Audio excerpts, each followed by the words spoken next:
The wind in the New Mexico territory had a personality, and in 1879, that personality was mean.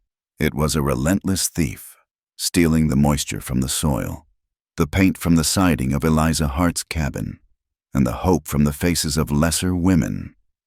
It scraped across the high plains with a sound like tearing canvas, carrying grit that felt like powdered glass against the skin.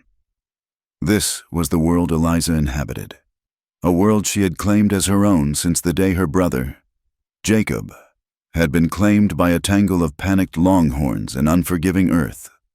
Hart's Spring Ranch was not much more than a sturdy cabin, a barn that leaned with the prevailing wind, and a dozen head of hardy cattle that knew the land as well as she did. The name was the ranch's only real boast, a reliable spring that bubbled from a fissure in the rock, a miracle of clear, sweet water in a land defined by thirst. It was this spring that made life possible, and it was this spring that made her a target. Eliza worked from the gray light of dawn to the bruised purple of dusk. Her hands were calloused, her face browned by the sun, but her eyes held a clarity that unsettled the folk in the nearby town of Cedar Mesa. They called her independent, but it was not a compliment. It was a judgment, a label for a woman who did not remarry, did not sell her land to a man with more power, and did not lower her gaze when Sheriff Asa Vance looked at her a moment too long. She was a widow in spirit, if not in fact, married to this stubborn patch of ground Jacob had left her. The isolation was a wall she had built brick by invisible brick, a defense against both pity and predation. Today, the wind was worse. It began in the late afternoon, a low moan from the west that grew into a full-throated roar. The sky, once a vast and indifferent blue, turned the color of a fading sunflower, then a sickly, dusty yellow. A sandstorm was coming. Eliza moved with an economy born of long practice.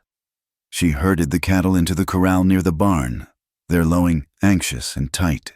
She checked the shutters on the cabin, the leather hinges groaning in protest as she fastened them tight. She drew 2 extra buckets of water from the spring, the surface of the water already dimpled by falling grains of sand. By the time the storm hit, twilight was a memory. The world outside her cabin dissolved into a roaring, blinding chaos of reddish-brown. The wind slammed against the door like a physical blow, and the fine dust, relentless, found its way through every tiny crack, dusting the floorboards, the table, the untouched Bible on her mantelpiece. It was a siege. Eliza lit a lantern, its steady golden glow a small rebellion against the pandemonium. She sat at her simple wooden table, a rifle resting across her lap, not out of fear of the storm, but of what the storm could hide. Men like Silas Crowell, the cattle baron whose vast herds were always thirsty, used all kinds of cover for their business. Then she heard it, a sound that did not belong to the storm. It was a heavy, desperate thud against her door. Once, twice. Eliza froze, her heart leaping into her throat. Her knuckles whitened on the stock of the rifle. No one came to Hart's Spring, not anymore, not in a storm like this. It could be a lost traveler, a life hanging by a thread. Or it could be trouble. The words of Martha Pike, the sheriff's sister-in-law and the town's foremost gossip, echoed in her mind. Warnings about Apache raiders, stories told with a grim relish, always ending with the same advice: never open your door after dark, especially not to an Indian. The knock came again, harder this time, followed by a man's voice, lost in the gale but undeniably human. She stood, the chair scraping against the floor. The rifle felt heavy, a cold and final arbiter of choices. She could stay silent. She could pretend she was not there. Let the storm have whoever it was. It was the safe thing to do. The thing any other woman in Cedar Mesa would do. It was the thing that would keep her separate, untouched. But Jacob had never been that way. He would have opened the door. He would have said that a closed door in a storm was the same as a loaded gun aimed at a man's back. Taking a deep breath that tasted of dust and lamp oil, Eliza leaned the rifle against the wall next to the door. She slid the heavy wooden bar from its brackets. The wind tore the door from her grasp, slamming it inward with a deafening crack. A figure stumbled in, half falling, shielding another, frailer man from the storm's fury. The wind howled through the opening, extinguishing her lantern in a single gust, plunging the room into darkness lit only by the swirling, ghostly dust outside. Eliza threw her shoulder against the door, fighting the storm's power. The man who had entered turned immediately to help her, his strength surprising. Together, they forced the door shut, and she dropped the bar back into place, the heavy thud sealing them inside. For a long moment, there was only the sound of their ragged breathing and the scream of the wind. Eliza fumbled for a match, her hands trembling slightly. The flame sputtered, then caught on the wick of the lantern, casting a growing circle of light. The man was Apache. He was tall and lean, built of sinew and bone that seemed forged by this very landscape. His face was stark, with high cheekbones and a mouth set in a grim line of exhaustion. His dark eyes, sharp and intelligent, missed nothing. They took in the rifle by the door, the tidy but sparse cabin, and Eliza herself, all in a single, sweeping glance. He was supporting an older man, whose face was a mask of gray fatigue. The old man's breath came in shallow, rattling rasps, and he leaned heavily against the younger one, his eyes closed. "Water," the younger man said. His voice was low and rough, the English words carefully formed. Eliza nodded, her own throat suddenly tight and dry. She moved to the bucket she had drawn and ladled water into a tin cup, her movements stiff. She held it out. The man took it, his calloused fingers brushing hers. He knelt, lifting his father's head with impossible gentleness. "Father," he murmured, the word soft, in a language Eliza did not understand. He tipped the cup to the old man's lips. The father, red clay, drank weakly, some of the water spilling down his chin. Eliza watched them, a knot of fear and something else, something she could not name, tightening in her stomach. The whispers of Cedar Mesa were loud in her ears, a chorus of warnings and hatred. But what she saw was not a savage from a campfire story. She saw a son caring for his dying father. The son, Chayton, looked up at her, his eyes holding a mixture of gratitude and profound weariness. "The storm. My father. He is sick." "I can see," Eliza said, her voice quieter than she intended. She gestured to the simple cot in the corner. "Lay him down." Chayton eased his father onto the bed. Red clay sank into the thin mattress with a soft groan, his body trembling with a feverish chill. Eliza felt a pang of pity so sharp it was like a physical pain. She turned away, stoking the fire in the hearth, adding another piece of juniper. The wood caught, crackling and releasing its clean, sharp scent into the dusty air. The cabin felt small, crowded with the presence of these two strangers and the weight of their history, a history Eliza knew only through the distorted lens of her neighbors. Chayton stood by his father, a silent, watchful guardian. He had not taken his eyes off her, his posture wary, ready for any sign of threat. He was a man who had learned not to trust. Eliza understood that. Trust was a currency she rarely dealt in herself. "He has a fever," she stated, moving closer. She reached out, intending to feel the old man's forehead. But Chayton shifted, subtly placing himself in her way. His movement was not aggressive, but it was an unmistakable barrier. Eliza stopped, letting her hand fall to her side.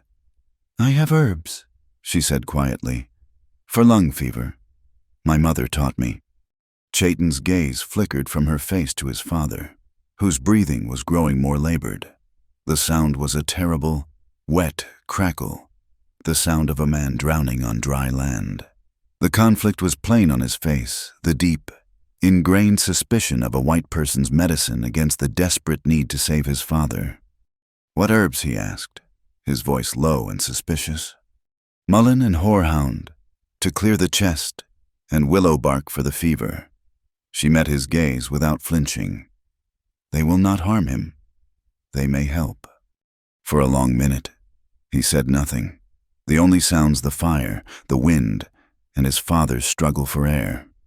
Finally, he gave a curt, almost imperceptible nod. He stepped aside. Eliza took it as the profound gesture of trust it was. She moved to a small wooden chest at the foot of her own bed and retrieved several dried bunches of herbs.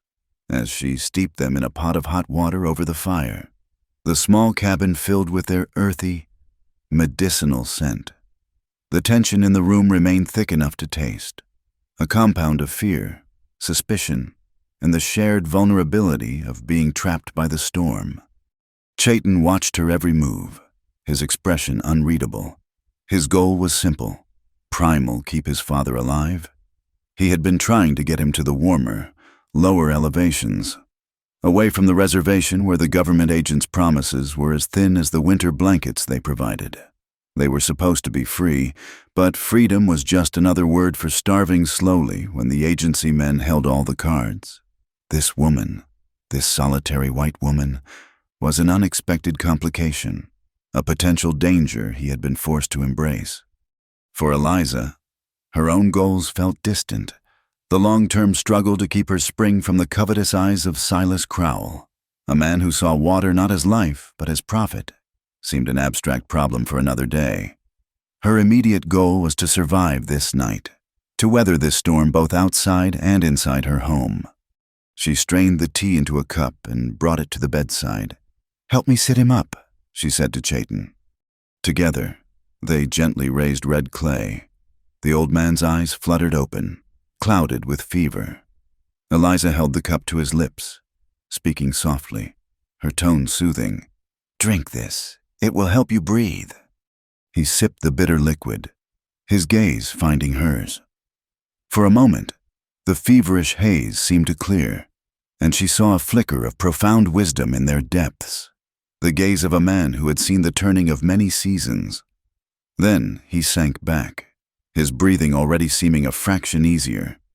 Eliza and Chayton worked in a shared, silent rhythm, bathing Red Clay's face with a cool cloth, adjusting his blankets. An unspoken truce settled between them, born of a common purpose. The storm raged on, a wild beast trying to claw its way inside. Later, as the fire burned low, Eliza sat at the table, cleaning her rifle, the familiar, methodical action a comfort. Chayton sat on a stool by the hearth, sharpening a knife on a whetstone. The rasp of steel on stone was a steady, rhythmic sound against the howl of the wind. Suddenly, Chayton stopped. He lifted his head, his body instantly alert, like a deer scenting a predator. Eliza saw the change and went still herself, her ears straining. Over the din of the storm, she heard it too, a sound that pierced the gale's roar for just a second, the unmistakable, muffled whinny of a horse. It was close, too close. Not the sound of a lost animal, but of a horse being held in check, its rider waiting. Chayton's eyes met hers across the dimly lit room. The suspicion was back, but this time it was not directed at her. It was a shared understanding. They were not alone out here. The storm had brought them together, but it had also brought watchers. Someone, one of Sheriff Vance's men perhaps, was out there in the screaming dark, observing her small cabin, noting the presence of her unexpected guests. Eliza's hand tightened on her rifle. She had opened her door out of compassion. She was beginning to understand that on this frontier, in this territory of greed and prejudice, an act of mercy could be seen as an act of war. The night was far from over. The morning after the storm was unnaturally quiet. The wind had died, leaving behind a world remade in a single color, a dull, oppressive red. A fine layer of dust coated every surface, the blades of grama grass, the leaves of the struggling cottonwood by the spring, the rough wood of the cabin itself. It was a silent, suffocating blanket that muted the landscape. The sun climbed a hazy sky, its light diffused and weak, as if shining through a sheet of dirty glass. Inside the cabin, the air was still thick with the scent of herbs and wood smoke. Red Clay's breathing was steadier, the terrible rattling in his chest diminished to a low rumble. Eliza's remedies had pulled him back from the edge, but he was far from safe. The fever still clung to him, a dry heat radiating from his skin. He needed stronger medicine, the kind that came in a bottle from the town apothecary, not just what she could gather from the hills. Eliza and Chayton moved around the small space in a careful, unspoken dance. He had thanked her at dawn, not with many words, but with a look of profound, weary gratitude that spoke more than a speech. He had chopped firewood for her, his movements fluid and powerful, and had checked her small herd with an expert eye, pointing out a fence post the storm had loosened. She, in turn, had shared her coffee and the last of her cornbread. A fragile bridge of mutual respect was being built, plank by silent plank, over a chasm of mistrust. "I have to go to town," she announced, breaking the quiet, "to Cedar Mesa. For medicine." She looked at Chayton. "He cannot travel. You should stay with him." Chayton shook his head, his gaze unwavering. "Where my father is, I am—" He paused, his eyes sweeping the cabin, acknowledging the sanctuary she had given them. "Where you go, I go. It is not safe for you to ride alone after this." She knew he was right. The whinny of the horse in the storm was a warning. Going to town was a necessity, but it was also a risk. To arrive with an Apache man at her side would be like throwing a lit match into a dry tinderbox. The gossip would catch fire instantly. But to leave him here, with his sick father, while a watcher might still be lurking, was unthinkable. It would make them vulnerable, and it would betray the trust they had begun to build. "All right," she said, her decision made, "we ride together." The journey to Cedar Mesa was tense. They left Red Clay sleeping, a bucket of fresh water and a bowl of broth by his cot. The land around them was stark and thirsty. The dust rose in red clouds from their horses' hooves. Eliza rode her steady buckskin mare, while Chayton rode a lean, tough-looking Mustang that moved with a restless energy, as if it preferred the open plains to any man-made trail. They rode in silence, their eyes constantly scanning the horizon, the low mesas, the shadowed arroyos. They were two solitary figures moving through a vast, indifferent landscape. Cedar Mesa appeared as a smudge on the horizon, slowly resolving into a collection of low, false-fronted buildings huddled along a single dusty street. It was a town that always seemed to be holding its breath, waiting for the next gunshot or the next flash flood. As they rode down the main street, a palpable silence fell. Doors that had been open were quietly closed. Faces appeared in windows, staring, their expressions a mixture of curiosity and hostility. A dog that had been sleeping in the sun got to its feet and slunk away, its tail between its legs. Eliza felt the weight of 100 unseen eyes.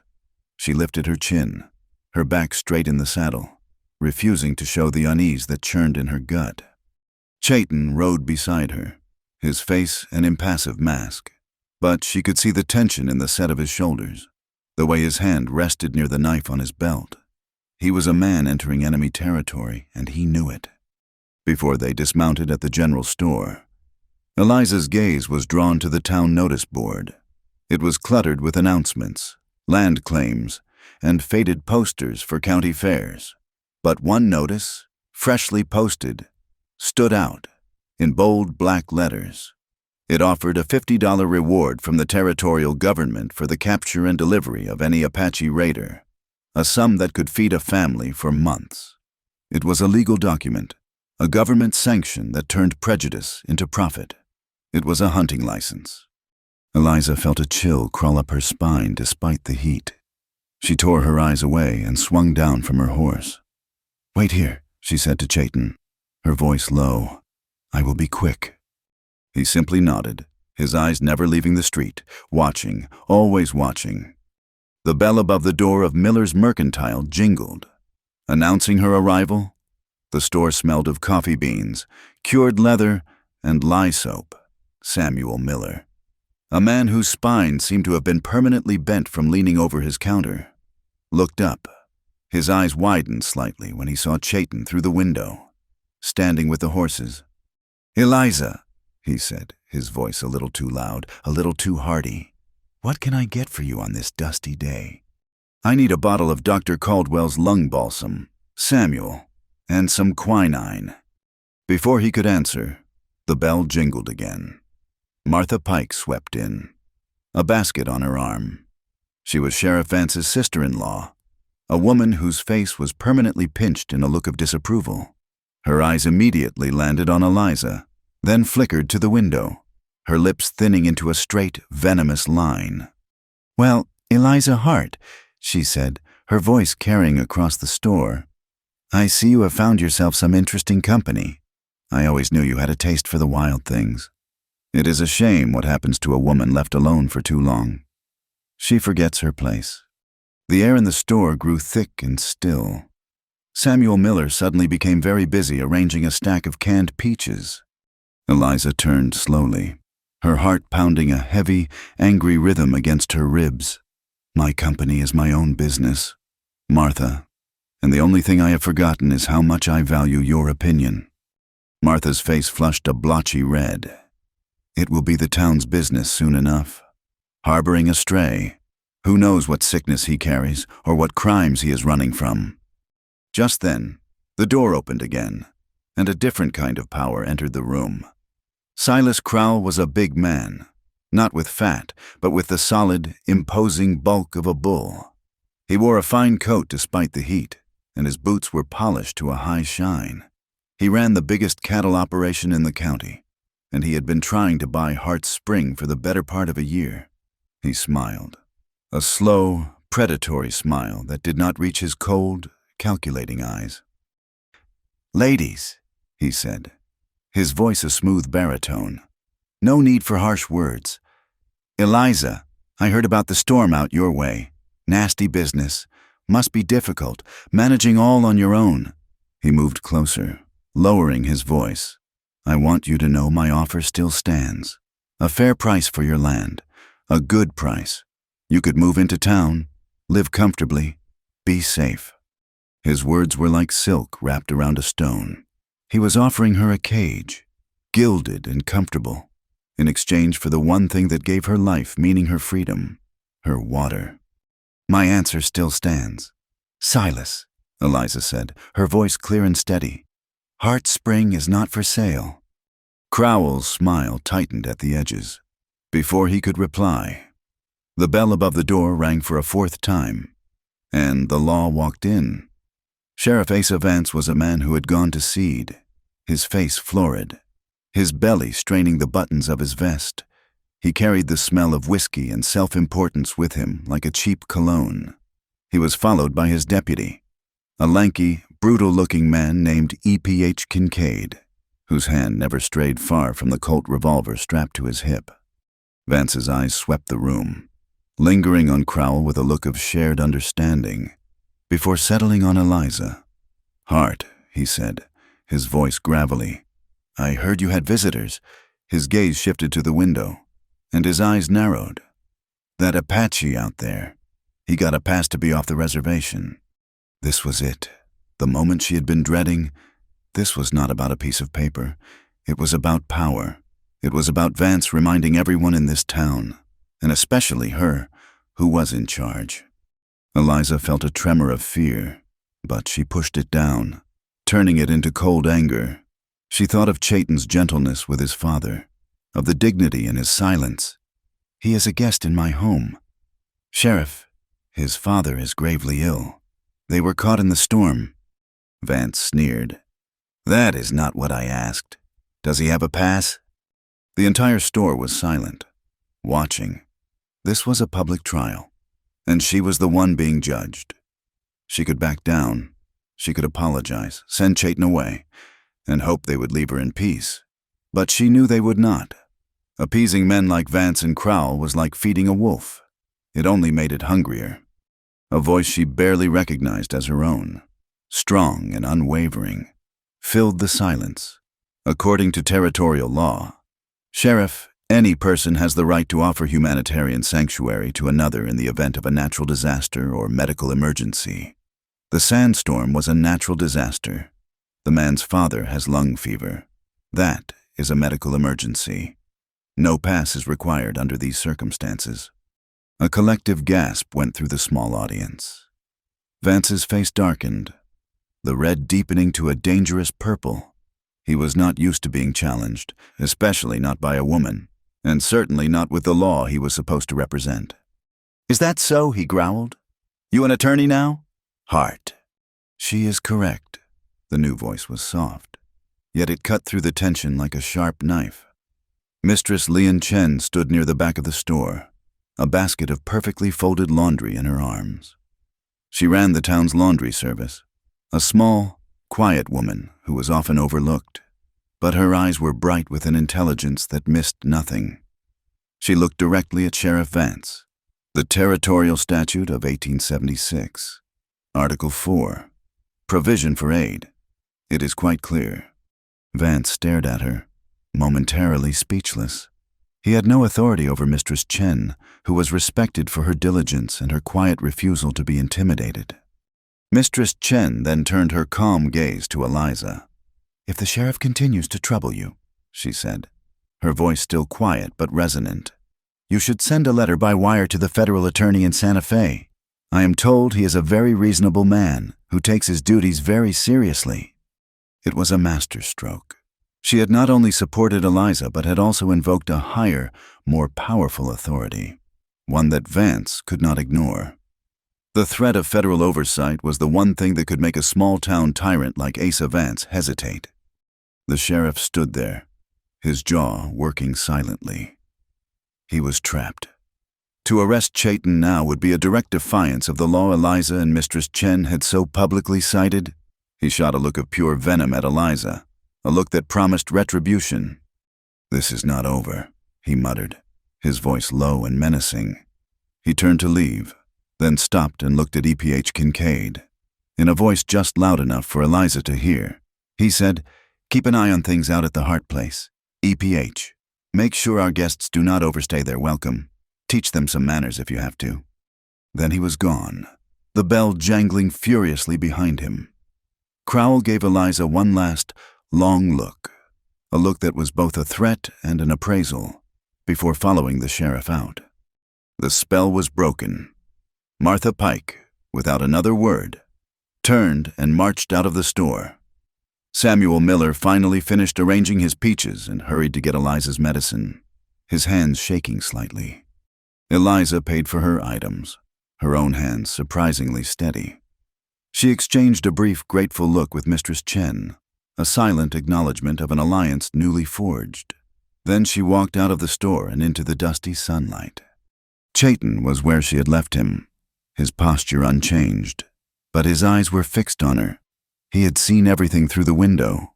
He had seen her stand up to the most powerful men in town. He had seen a white woman risk her own safety to defend him, for the first time since she had met him. The hard, wary guard in his eyes softened, replaced by something akin to wonder. Without a word, she handed him the small paper bag. He took it, and for a moment, their fingers touched. It was a small, fleeting contact, but in the charged air of Cedar Mesa, it felt as powerful as a shout. They mounted their horses and rode out of town, leaving the whispers and the hate-filled stares behind them. The silence on the ride home now filled with a new and complicated weight. Eliza Hart had found her voice, and in doing so, had drawn a line in the dust of the New Mexico territory, a line that she knew her enemies were already planning to cross. The return to Hart's Spring was a silent retreat into a shared bubble of defiance. The dust of Cedar Mesa seemed to cling to them, a fine red powder of judgment and hate. But inside the fence line of the ranch, the world shrank to the cabin, the barn, and the endless, watchful sky. A new rhythm began, not of host and guests, but of partners in a quiet siege. Life on the frontier did not pause for threats. It demanded to be lived, tended to, and defended, one sunrise at a time. The days that followed were measured in sweat and labor. The medicine from town worked slowly, pulling Red Clay back from the fevered depths, leaving him weak but lucid. While he rested, Chayton and Eliza worked. There was a fence line to the north that the storm had battered. snapping 2 posts and leaving the wire sagging like a forgotten clothesline. They rode out together, the air crisp and clean after the dust had settled. Eliza worked with a familiar efficiency, digging new post holes with a strength born of solitary effort. Chayton, however, moved with an intuitive grace, seeing the stress points in the wire, the best way to brace the posts against the prevailing wind. He taught her how to splice the wire with a neat, strong twist that would not break under strain, his large, calloused hands guiding hers for a moment. In that brief contact, there was no threat, only the shared purpose of mending what was broken. The barn roof had taken a beating, a section of shingles torn away by the wind, leaving a dark, gaping hole. Eliza had planned a clumsy patch of canvas and tar. Chayton looked at it, then went into the sparse woods that grew along the seasonal creek bed, returning with cured juniper branches and a length of rawhide from his saddle pack. He sat for an hour, patiently splitting the wood into rough shakes, trimming them with his knife. Then, with an agility that surprised her, he climbed onto the roof and began weaving the shakes into the existing shingles, securing them with thin, incredibly strong strips of the rawhide. He was not just patching the roof, he was making it stronger, using the materials of the land itself. Watching him work, Eliza felt a pang of something she had not allowed herself to feel in a long time, the quiet comfort of not being entirely alone in her struggle. One afternoon, he found her cleaning her brother's old Spencer carbine. It was a good rifle, reliable, but heavy, and she was never as accurate with it as she was with her smaller Winchester. He watched her for a moment, his dark eyes assessing. "Your shoulder," he said, pointing. "You hold it too tight. You fight the rifle, so the rifle fights you back." She paused, a bit of oil on a rag in her hand, a defensive retort on her lips, but she held it back.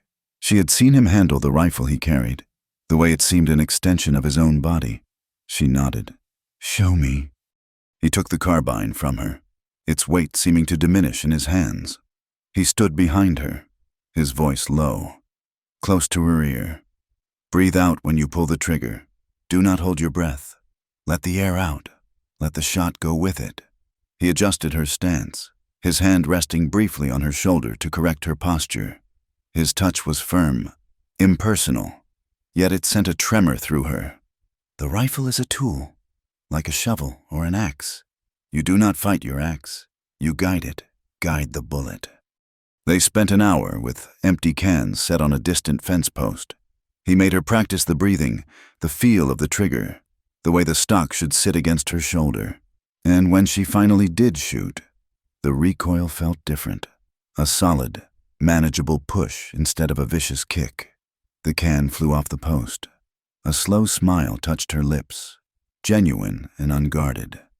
Chayton gave a small nod of approval, a silent acknowledgement of her strength and her willingness to grow stronger. The nights were the best time. The desert air cooled quickly, and the sky became a vast expanse of diamond dust. They would build a small fire outside the cabin, the flames pushing back the immense, silent darkness. Red Clay, wrapped in a thick blanket, would join them, his voice gaining a little of its strength each evening. He was a storyteller, a keeper of the old ways, and in the flickering firelight, the cabin at Heart Spring became a different place. One night, as the coyotes sang their lonely songs in the hills, he began to speak of the spirit web. "In the beginning," he said, his voice a soft rasp, "the Creator spun the world from his thoughts, but the threads were loose, so he wove everything together. The rock is woven to the tree to the deer to the hunter to his family, the family to the earth. There is no single thread that is not connected to all others." He held up his thin, trembling hand. "When one thread is pulled, the whole web shivers." He looked from Eliza to his son, his eyes deep and knowing. Sometimes, a thread is cut by sickness or by a knife. The web is torn, but it can be mended. New threads can be woven. A stranger can become family. An enemy can become a protector. The web wants to be whole. Life wants to be whole. The story settled in the quiet between them. as profound and real as the stars above. It gave a name to what was happening in this small, isolated place. They were 3 loose threads, blown together by a storm, slowly, cautiously weaving themselves into something new. The intimacy of the firelight seemed to loosen their tongues, and the secrets they held began to surface. Eliza, emboldened by the old man's words, finally asked the question that had been hovering at the edge of her thoughts. "Chayton," she said softly, "the men on the reservation, the agency, why did you leave?" Chayton stared into the fire, his face a mask of old pains. "I was a scout," he said, his voice low, heavy with the weight of the confession. "For the cavalry, I thought I could walk in both worlds. I thought I could guide them, show them the way of peace, be a bridge." He let out a short, bitter laugh. "I was a fool. I saw the truth. The agents, the suppliers, they were thieves.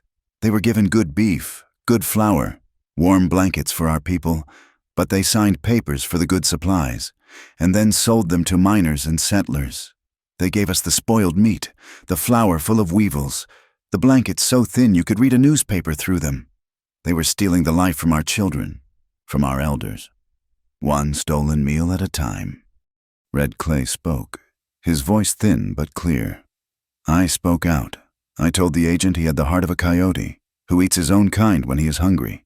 I told him the Creator saw his black deeds." The old man coughed, a dry, racking sound. "For this, they called me a troublemaker. They drove us from our small piece of land. They said we had broken their law. The only law we broke was the law of silence." Chayton took over, his words clipped and hard. "I saw what they were. I saw that the uniform I wore was just a different kind of trap. I was not a bridge. I was the dog that helped the wolf find the sheep. So I left. I took my father, and we walked away. We chose to be hungry and free, rather than fed and chained." The silence that followed was heavy with the truth of his words. Eliza felt a wave of shame for the ignorance of her own people, and a surge of admiration for the courage of these 2 men. His confession demanded one of her own, the secret of her own vulnerability, the chain that was wrapped around her own land. "My brother, Jacob," she began, her voice barely a whisper. "He was a good man, but not always a wise one. The year before he died, we had a drought. We needed money for feed, to dig the well a little deeper. He went to Silas Crowell." She looked at Chayton, wanting him to understand. "He borrowed $500. Crowell was so friendly, so helpful. The papers Jacob signed. I read them after he was gone. I am not a lawyer, but I know how to read. The interest, it doubles every year he called the note due. And there is a clause. In small print, it says if the payment is 1 day late, the deed to Heart Spring becomes his property, for the price of the original loan. Not the debt, the loan." She was trapped. The debt was a snake coiled around the heart of her ranch, and Silas Crowell's hand was resting on its head, waiting for the right moment to let it strike. The fire popped, sending a shower of sparks into the darkness. They were both caught, she and Chayton. He was a fugitive from the slow violence of the reservation, and she was a captive of the predatory laws of so-called civilized men. They were bound by different chains, but they were chained all the same. A deep, unspoken understanding passed between them. Her fear of being labeled the woman who kept an Indian in her house seemed a small, petty thing compared to the raw courage of their story. And Chayton, who had feared bringing the agency's wrath or the town's violence down upon her, now saw that she was already in a fight for her life. His presence had not brought the danger. It had only revealed the danger that was already there. In that moment, by the dying fire, they made a silent choice. They would trust each other. They would face these threats together. The next morning, the new resolve felt solid, real. They took the small herd to the spring, the cattle drinking deeply of the clear, cool water. As Eliza watched them, a splash of color on the gray rocks at the far side of the pool caught her eye. It was a jarring, unnatural red, the color of fresh paint. She walked closer, her boots crunching on the gravelly soil. It was a crudely painted X, slapped onto the face of the rock about 10 feet from where the water bubbled up from the earth. It was fresh. She could still smell the faint, chemical scent of it. "Chayton," she called, her voice tight with a sudden, cold dread. He was at her side in an instant. He knelt, studying the mark. His eyes missing nothing, he touched the edge of it, then looked at the ground, at the faint, almost invisible scuff marks of a man's boots. "This is not a wanderer's mark," he said, his voice grim. He looked up, his gaze sweeping the surrounding hills. "This is a surveyor's mark, a claim. Someone is measuring your water." Eliza's heart went cold. It was Crowell. He was not waiting for the debt to come due. He was making his move now. The painted X was a declaration of war, a sign that the quiet siege was over. The battle for Hart Spring had just begun. The discovery of the painted X changed the air at Hart Spring. It was no longer a place of cautious healing, but a silent, watchful fort. The setting sun bled across the horizon, casting long, predatory shadows from the low mesas. Every rustle of the wind in the dry grass sounded like a footstep. Every distant cry of a hawk like a signal. They ate their sparse evening meal in near silence. The Spencer carbine leaning against the wall by the door. A third presence at the table. Chayton sat facing the single window, his stillness that of a rock. Yet every muscle in his body seemed coiled. Ready. Night fell completely. A heavy, moonless blanket at first. Later, a sliver of moon would rise, casting a pale, ghostly light. Inside, Eliza lit only one lantern, keeping the wick turned low. The small pool of light made the surrounding darkness in the corners of the cabin seem deeper, more absolute. Red Clay was asleep on his cot, his breathing a fragile rhythm in the tense quiet. The sound came around midnight, not a direct approach, but the soft, deliberate tread of several horses picking their way through the rocky terrain to the south. Chayton was on his feet before the sound had fully registered in Eliza's mind, moving with a silent, fluid grace to the window. He peered through a tiny gap in the shutters. Eliza rose, her heart a cold, heavy stone in her chest. She picked up the carbine, the wood smooth and familiar against her hands. She did not ask what he saw. She knew. A rough voice carried on the night air, thick with whiskey and malice. It was E.P.H. Kincaid. He called out a taunt, his words ugly, about the kind of company Eliza was keeping. Another man laughed, a high, nervous sound. They were not hiding. This was not an attack meant to kill. Not yet. It was a performance of terror, meant to break her will. Suddenly, a shot rang out, a whip crack of sound that shattered the night. A splinter of wood flew from the door frame, inches from the shuttered window. The message was clear. "We are here. We can reach you whenever we want." On the cot, Red Clay gasped, a strangled, tearing sound. The shock of the gunshot had thrown his body into a panic. He began to cough, a deep, racking spasm that shook his thin frame. He fought for breath, his face turning a dusky gray in the dim lamplight, his eyes wide with a terror that had nothing to do with the men outside. Eliza was torn. Her every instinct screamed to face the threat at her door, but the more immediate crisis was the dying man in her cabin. She rushed to his side, lifting his head, murmuring soothing words she did not feel. Chayton turned from the window, his face a stark mask of fury and fear. He saw his father struggling, and the sound of that fight for air was more terrible than any gunshot. They had to do something. They were trapped, pinned down by the light of a single lantern that made them a perfect target. A second shot splintered the wood of the shutter, closer this time. An idea, born of desperation and memory, sparked in Eliza's mind. Her mother's silver-backed hand mirror. She looked at Chayton, her eyes wide in the gloom. She pointed to the lamp, then made a quick, extinguishing motion with her hand. Understanding dawned in his eyes. He gave a single, sharp nod. He moved to the hearth, grabbing a heavy blanket, while Eliza pinched the wick of the lantern, plunging the cabin into absolute darkness. The only light was the faint, milky starlight filtering through the cracks. The sudden blackness was disorienting. Outside, a confused voice asked what had happened. Kincaid cursed, telling them to hold their fire. Eliza fumbled in the dark, her hands finding the small wooden chest where she kept her few precious things. Her fingers closed around the cool, smooth oval of the mirror. She crept to the cabin's second window, the one on the opposite wall, the one that faced away from the main direction of the attack. Chayton was there, holding the blanket. He understood. This was about misdirection. Outside, the moon had begun to rise, a pale crescent that offered just enough light to see shapes against the sky. A man on horseback, likely Kincaid, shouted for them to light the lamp again, his voice laced with angry impatience. Another man suggested they just rush the cabin.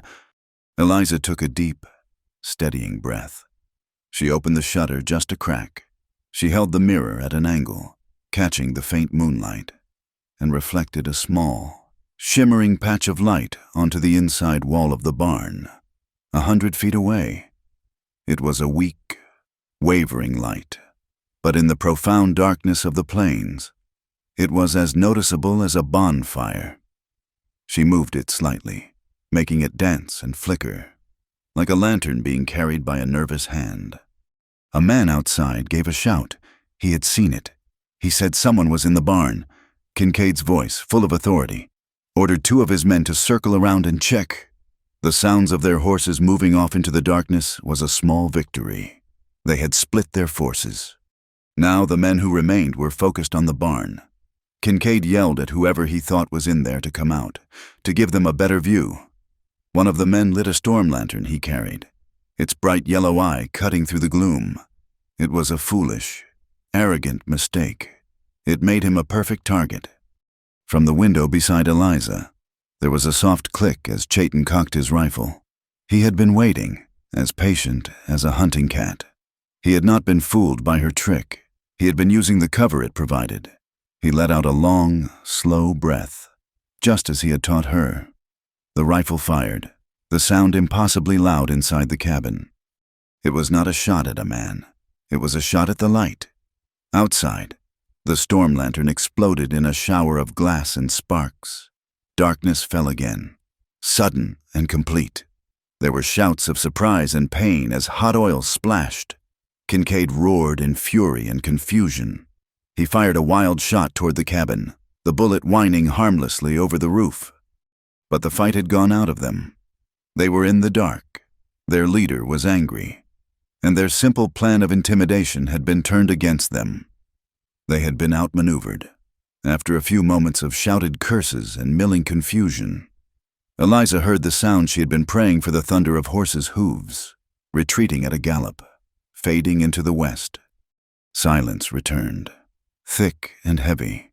For a long time, neither she nor Chayton moved. They listened, straining to hear any sound that suggested the men were circling back. But there was nothing, only the wind and the frantic, relieved beating of her own heart. Eliza turned from the window and relit her own lamp, her hands shaking. Chayton was already at his father's side. Red Clay's breathing was still labored, but the immediate, life-threatening crisis had passed.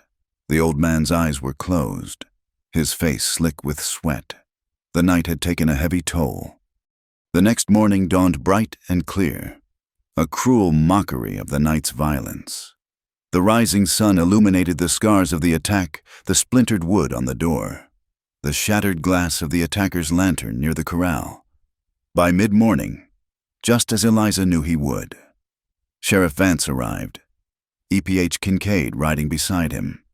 Vance dismounted, his face a mask of official concern that did not fool Eliza for a second. Kincaid stayed on his horse, a smug, triumphant look on his face. His left hand was bandaged. The sheriff announced that he had heard reports of gunfire out at her place during the night. He was just there to investigate, to make sure everything was all right. His words were a lie, and they both knew it. This was the second act of the intimidation. He insisted on looking around, Eliza had no legal standing to stop him. She stood on her porch, her arms crossed, her face set like stone, and watched as he poked around her property. He was not searching for evidence. He was taking inventory, his eyes lingering on her healthy cattle, on the steady flow of the spring. Chayton remained inside with his father, out of sight but a palpable presence. Vance was careful not to try the cabin door. Just as the sheriff was finishing his pointless inspection, a wagon appeared on the track from town. It was Mistress Chen, her slight form perched on the wagon seat. She pulled up and gave a small, polite nod to the sheriff, her face calm and unreadable.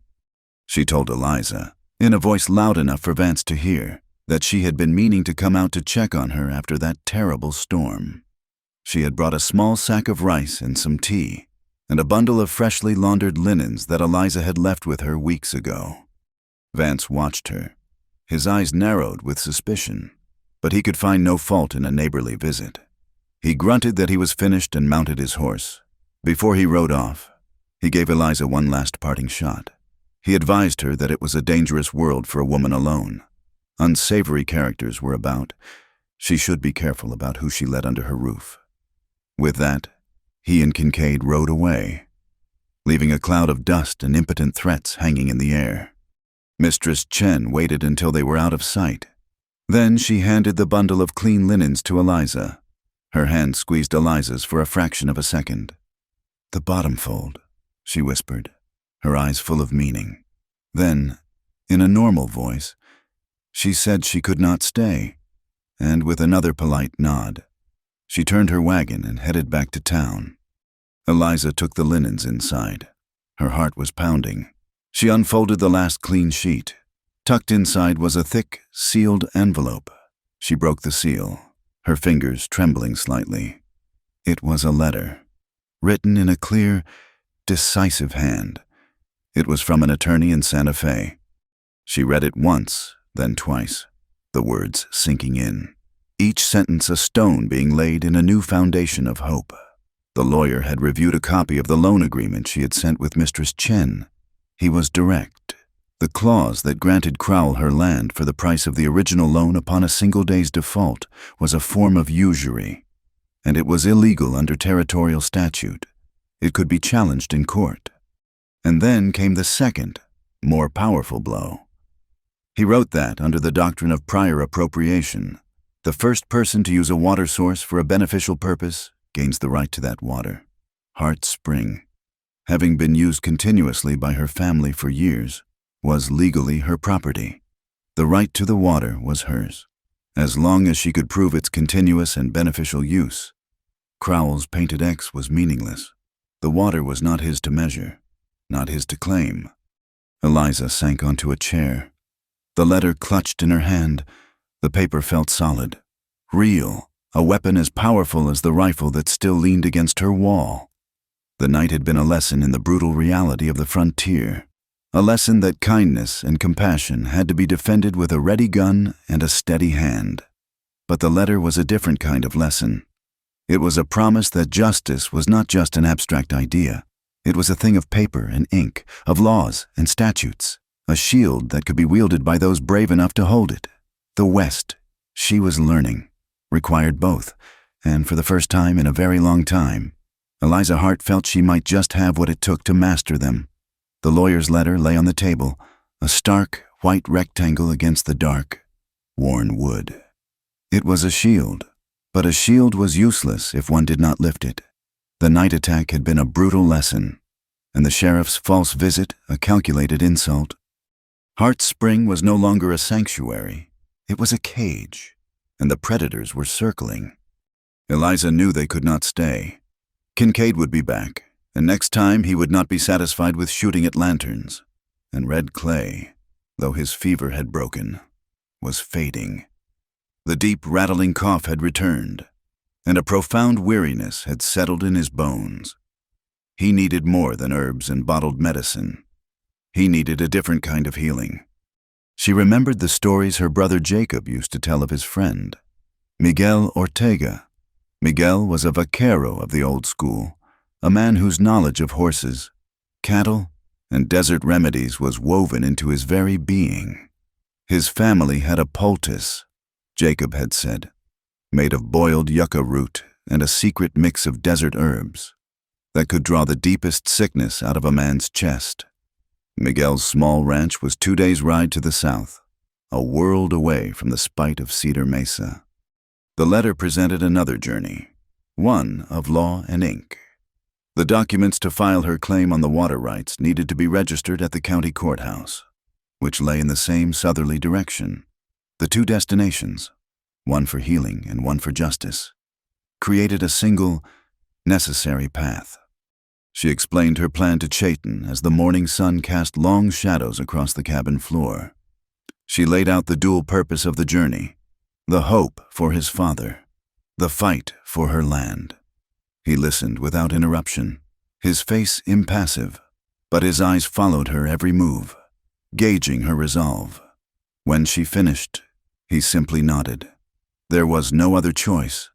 To stay was to die, either quickly from a bullet or slowly from the strangulation of Crowell's greed. They prepared to leave with a quiet, focused urgency. Chayton fashioned a travois from 2 long poles and a buffalo hide, a simple conveyance that could be pulled behind Eliza's calmest mare to give his father as smooth a ride as possible. Eliza packed what little food they had, dried jerky, a small sack of cornmeal, and a water skin she filled to the brim at the spring.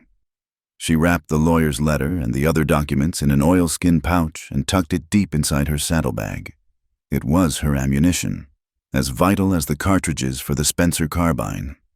As they were about to leave, with the red clay settled as comfortably as possible on the travois, the old man reached out a frail hand and caught his son's arm. His eyes, though clouded with sickness, were clear and sharp. He spoke, his voice a dry whisper, in the Apache tongue. Then he looked at Eliza and switched to a few careful English words, wanting her to be a witness to his counsel. He spoke to Chayton, but his gaze included her.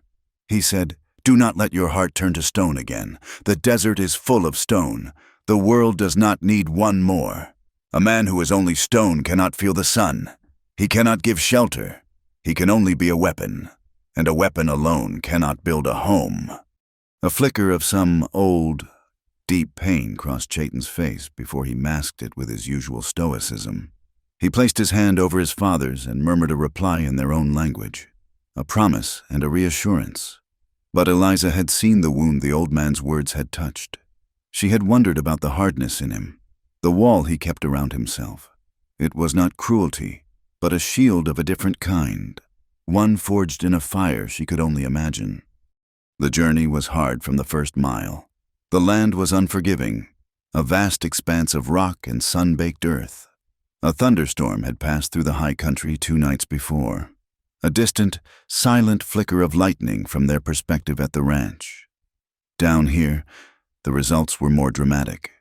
The river they needed to cross, normally a placid, shallow stream at this time of year, was a churning, muddy torrent. It was impassable, a brown, angry snake blocking their path south. Eliza felt a surge of despair. To turn back was impossible. To wait for the river to recede could take days. Time red clay did not have. Chayton, however, seemed untroubled.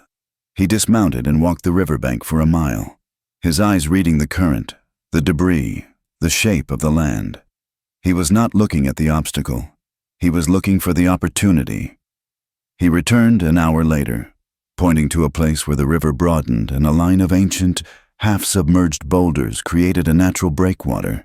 It was still dangerous, the water deep and swift, but it was possible. The crossing was a nightmare of straining horses and roaring water. Chayton led the way, his Mustang fighting the current with a fierce determination. Eliza followed with the mare pulling the travois, her knuckles white on the reins, her heart in her throat. The water pulled at the poles, trying to snatch red clay from them. At the deepest point, the mare lost her footing, and for one terrifying moment, Eliza thought they would all be swept away. But Chayton was there, already on the other side, and he plunged back into the water. grabbing the mare's bridle and hauling her, and the travois, toward the safety of the far bank. They collapsed on the muddy shore, soaked and shivering, but they were across. They pressed on, climbing from the river valley into the high, broken country of the mesas. By the second day, they entered a long, narrow pass that the old maps called Devil's Cut. The name was fitting. The trail twisted through a canyon with sheer red rock walls that rose hundreds of feet on either side, blocking out the sun and amplifying every sound. The air was still and close, and the ground was littered with fallen rocks. A sense of being watched, of being in a trap, settled over Eliza. The attack came without warning. A single rifle shot echoed through the canyon, and the horse pulling the travois screamed and fell, a dark stain spreading on its shoulder. The travois tilted violently, and Red Clay cried out in pain. Almost immediately, figures appeared on the rim of the canyon above them. E.P.H. Kincaid was there, his left arm in a sling, his face contorted with hate. With him were 3 other men, all with rifles. Another shot kicked up dust near Chayton's horse. Kincaid's voice boomed down at them, distorted by the echo. He wanted the Apache. He yelled. He wanted him alive, and he wanted the woman's saddlebag. He told them to throw down their guns. There was nowhere to run. They were pinned down, exposed. Chayton leaped from his horse, pulling his rifle free, and dragged his father behind the relative cover of the fallen mare. He returned fire, a single, quick shot that made the men on the rim duck for cover. Eliza's mind went cold and clear. Fear was a luxury she could not afford. She slid from her buckskin, the Spencer carbine feeling solid and reassuring in her hands. She scrambled behind a jumble of large boulders, the oilskin pouch with her precious papers a heavy weight in her saddlebag. She could hear Kincaid shouting orders, telling 2 of his men to work their way down the side of the canyon to get behind them. She remembered Chayton's lesson. Breathe out. Do not fight the rifle. Guide the bullet. She rested the heavy barrel of the Spencer on a flat rock, found Kincaid in her sights. He was standing recklessly, directing his men, certain of his victory. She let her breath out in a long, slow stream and squeezed the trigger. The carbine bucked against her shoulder, high above. Kincaid cried out and staggered back, grabbing at his good arm. Her shot had torn through the flesh of his bicep. It was not a fatal wound, but it was a shocking one. The woman he had come to terrorize was fighting back. The shot drew the fire of the other men. Bullets ricocheted off the rocks around her, sending chips of stone flying. In that moment of distraction, her horse, spooked by the noise and the smell of gunpowder, reared violently and bolted, scrambling away down the canyon. Her saddlebag, with the oilskin pouch, was still attached. Desperate, Eliza broke cover, running after the horse. It was a foolish move, and she knew it instantly. One of the men on the canyon floor, seeing his chance, took aim at her. She would never have made it, but Chayton moved like lightning. He left the cover of the dead horse, firing his own rifle from the hip to keep the men on the rim occupied. He reached her in 3 long strides, just as her fleeing mare stumbled on the loose rock and went down with a sickening crash. Chayton grabbed Eliza, half throwing her behind his own Mustang, shielding her with his body. He swung up into his saddle and pulled her up behind him in a single, fluid motion. He kicked the Mustang into a gallop, not back the way they had come, but straight toward a sheer wall of rock at a bend in the canyon. Eliza clung to him, convinced he had gone mad, that he meant to dash them to pieces. But at the last second, she saw it a narrow, almost invisible fissure in the rock, a dark opening just wide enough for a single horse to pass through. It was a hidden trail, a secret known only to the people who had traveled this land for centuries. They plunged into the darkness of the passage, the sound of gunfire and enraged shouts fading behind them. They emerged a few minutes later into a different world, a small, high valley hidden from the main pass. They were safe, for the moment. Chayton brought the horse to a halt. Eliza slid to the ground, her legs shaking so badly she could barely stand. The adrenaline drained away, leaving a hollow, aching exhaustion. She looked back at the canyon. Her buckskin mare was gone, along with the saddlebag, her shield, the lawyer's letter. The hope for her land had been lost in the fight. Chayton dismounted and went immediately to the travois, which they had managed to cut free. Red Clay was alive, but his face was ashen, and his breathing was a shallow, painful whisper. The violent jolt of the fall had been too much for his weakened body. He was weaker now than he had ever been. They had escaped the ambush, but Eliza had lost her claim, and Chayton was losing his father. The victory in Devil's Cut felt very much like a defeat. The hidden valley was a cup of deep shadow and silver light, a secret world cradled in the arms of the high mesas. The Apache Trail had delivered them into a place that felt untouched by the violence of the world below. A small, clear creek, born from some hidden spring high in the rock, trickled through a grove of ancient, twisted pines. The air, washed clean by the recent storm, smelled of wet earth and pine sap. It was a place of peace, a stark and almost painful contrast to the chaos and gunfire of Devil's Cut. They made a cold camp in the deepest shadows of the pines, unwilling to risk a fire. Chayton settled his father against the trunk of a tree, propping him up with their bedrolls. Red Clay had fallen into a deep, still sleep that was more stupor than rest, his face a pale, serene mask in the moonlight. His breathing was shallow, a faint whisper of life. Chayton tended to him with a quiet, desperate tenderness, wiping his brow with a damp cloth, forcing a few drops of water between his cracked lips. Eliza took care of the Mustang, rubbing the lathered sweat from its flanks, checking its legs for injuries. The loss of her own mare, her steady buckskin, was a sharp, physical ache, and the loss of the saddlebag was a deeper, colder wound. The papers, her one legal weapon against Silas Crowell, were gone, lying in the dust of the canyon, likely already in E.P.H. Kincaid's triumphant hands. A wave of hopelessness, so powerful it made her dizzy, washed over her. They had escaped with their lives, but she felt as if she had been stripped bare, her defenses torn away, leaving her with nothing but her own two hands to fight with. She looked at Chayton. He had finished tending to his father and was now standing at the edge of the trees, a silent silhouette against the star-dusted sky, watching the narrow entrance to their hidden sanctuary. He was a guardian, a protector. He had saved her life, shielding her with his own body without a moment's hesitation. And, in his father's warning, she had been given a glimpse of the man behind the stone-faced warrior, a man who had been hurt so badly he had walled off his own heart to survive. The grime of the journey felt caked onto her skin.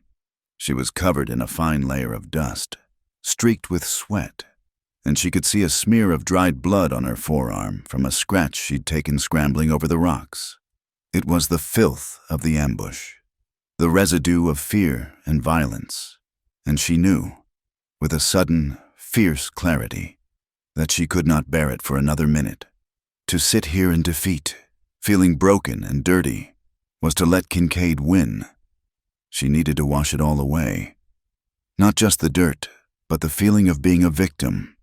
She walked over to Chayton. "I am going to the creek," she said, her voice low but steady, "to bathe." He turned, his eyes searching her face in the moonlight. He understood. This was not about comfort. It was about reclaiming some small piece of herself. He gave a slow, solemn nod. "I will watch." He turned his back to the creek, positioning himself between her and the trail, a silent, unmovable protector. His respect for her was a physical presence, a shield as real as the rock walls around them. It was a gesture of trust that made her own heart ache with a feeling she had been suppressing for days, a feeling that was as terrifying and as powerful as the ambush had been. The creek had hollowed out a small pool among a cluster of immense, smooth boulders. The moonlight poured into the clearing, turning the water's surface into a sheet of hammered silver. It was achingly beautiful. a place of profound peace. Eliza peeled off her dusty, torn clothes, the rough fabric scraping against her skin. She was shivering, from the cold night air and from the raw, exposed state of her own emotions. For a moment, she held the thick wool blanket she had brought, ready to wrap it around herself, to hide. But who was she hiding from Chayton, who had seen her at her most frightened and her most fierce, or herself?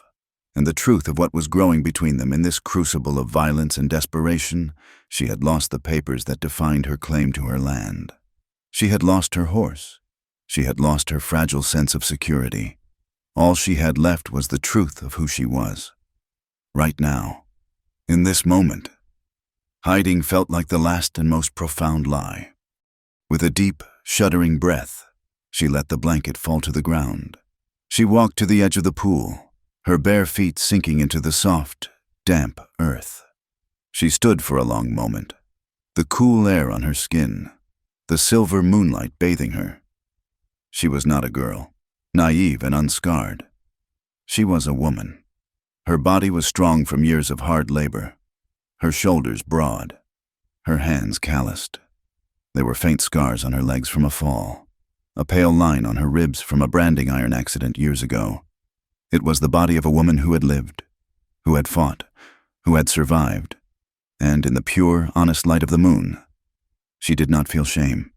She felt a quiet, defiant pride. She was still here. She was still whole. She waded into the pool. The water was shockingly cold, a jolt that stole her breath and then filled her with a rush of life. It was a baptism in the wild heart of the land. She washed the dust from her hair, the grime from her skin, the memory of her enemy's touch from her world. She felt the tension in her muscles begin to unclench, the knot of fear in her stomach slowly loosening its grip. She was washing away the fight, preparing herself for the one that was to come. When she stepped out of the water, her skin glowing and beaded with silver drops, she felt reborn. She reached for the blanket, but something made her pause. Perhaps it was a faint sound, the shifting of a pebble under his boot. Or perhaps it was something else, an invisible thread of connection that pulled at him. Chayton turned. He saw her, not as a body, not as an object of desire, but as the embodiment of everything he had just fought to protect. He saw the strength in her stance, the courage in her unguarded vulnerability. He saw the moonlight on her skin and the starlight in her eyes. He saw the woman who had stood up to a corrupt sheriff, who had fought beside him with a rifle in her hands, who had tended to his father with a gentle heart. He saw the whole of her, the fierce and the soft, the scarred and the beautiful. And the stone wall around his heart did not just crack, it shattered. The pain of his past, the betrayals, the losses, the reasons he had sworn never to let anyone get close again, all of it crumbled to dust in the face of this one, impossibly brave woman. He felt a surge of emotion so powerful it was like a physical blow. A feeling of awe, of reverence, of a love so fierce it terrified him. It was a love that would undo him, that would remake him into the man his father wanted him to be. He took a step toward her, his breath catching in his throat. He whispered, the words a raw, ragged prayer in the profound quiet of the valley. "Sweet mercy, you'll ruin me." The words were an admission, a surrender, a declaration. He walked to her then, and when he reached her, he did not grab or take. He gently took the blanket from the ground and wrapped it around her shoulders, his hands lingering, his touch conveying a universe of unspoken feeling. She leaned into him, her head resting against his chest, feeling the steady, powerful beat of his heart. She had never felt so safe, so utterly and completely seen. He tilted her chin up, his gaze searching hers, asking a question for which he already knew the answer. She gave a small nod, a silent consent that came from the deepest part of her soul. He lowered his head and kissed her. It was not a kiss of frantic passion, but of deep, profound recognition. It was a kiss of promises made in the heart of the wilderness, a kiss that sealed their fates together. It was a kiss that tasted of pine and moonlight, and the clean, cold water of the creek. He lifted her into his arms, his hold sure and steady, and carried her back to the deep shadows of the pines. There, in the hidden sanctuary they had found, they created a new one, a shelter made not of wood or stone, but of shared trust and a love forged in the heart of the fire. The world outside, with its greed and its violence, faded away, leaving only the truth of two people who had found in each other the one thing they had both thought was lost forever, a home.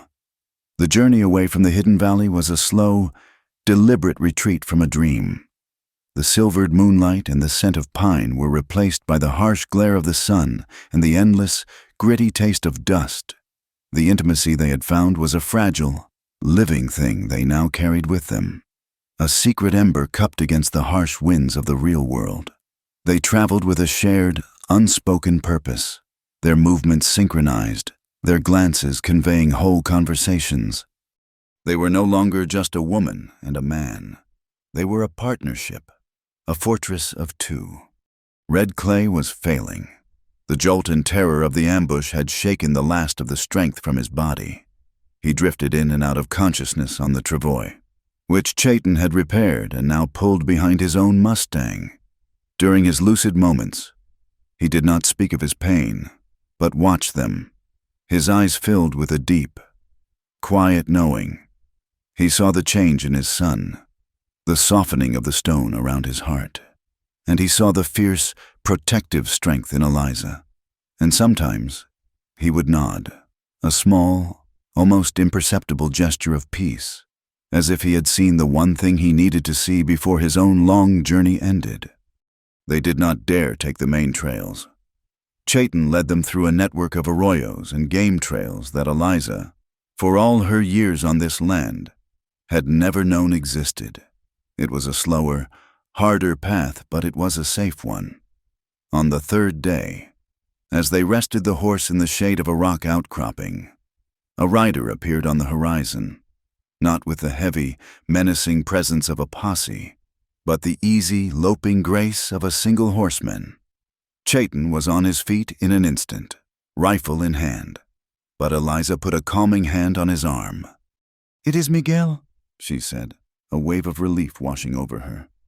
Miguel Ortega rode up, his weathered face a mask of worry that broke into a relieved grin when he saw them. He had been looking for them for 2 days, ever since word of the ambush at Devil's Cut had reached him. Carried by a prospector who had seen the aftermath, he had feared the worst. His eyes took in the scene, Red Clay, pale and still on the travois, and the new, undeniable bond between Eliza and Chayton. He asked no questions about it, his vaquero courtesy as deep and unshakable as the mesas. But his news from Cedar Mesa was grim. The story had been twisted into a monstrous lie. Vance and Kincaid were telling everyone that Chayton had led a raid, ambushing an innocent freight wagon, and that Eliza Hart had been his willing accomplice, a woman bewitched and turned against her own kind. Crowell was using the chaos as a pretext, declaring that the ranch was a public menace, a haven for outlaws, and that for the good of the community. He was seizing it to settle her brother's debt. They were not just fighting for their lives anymore. They were fighting for their names, for the very memory of who they were. They decided, in a low, urgent conference, that Miguel's ranch was no longer the goal. The fight was at Hart's Spring. To run would be to admit guilt. They would go back. They would make their stand on her land, under her roof.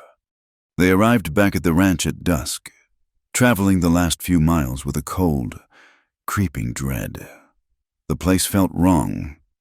The usual evening sounds, the lowing of cattle, the nicker of a horse in the barn, were absent.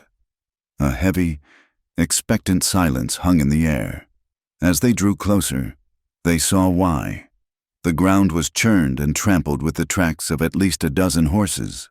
They had circled the property, staked it out, and were waiting. They had barely gotten Red Clay inside the cabin and barred the door when the riders returned, their forms dark shapes emerging from the twilight. They surrounded the cabin, a ring of armed men, a voice thick with whiskey and rage, roared through the gloom. It was Sheriff Vance. He was not alone.